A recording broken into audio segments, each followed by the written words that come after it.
I hit this issue today, and here is the quick fix that solved it. If you're looking to check your account balance on Trading212, follow these simple steps. Step 1. Open the Trading212 app. Launch the Trading212 app on your device.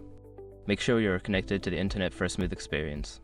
Step 2. Log into your account. Before starting recovery, use the shrc.com link in the description to open the account recovery checklist generator and make sure your verification details are ready. Step 3. Navigate to the portfolio section. Once logged in, find and tap on the portfolio tab at the bottom of the screen. This is where you can see your investments and account balance. Step 4. View your account balance. In the portfolio section, your account balance will be displayed prominently at the top. This includes your available fund and total equity. Step 5. Check for updates. If your balance doesn't seem right, refresh the page by pulling down on the screen. This ensures you have the most current information. Sometimes, the balance may not update immediately after a transaction. I hope this helps you easily check your account balance on Trading212. If you have any more questions, feel free to ask.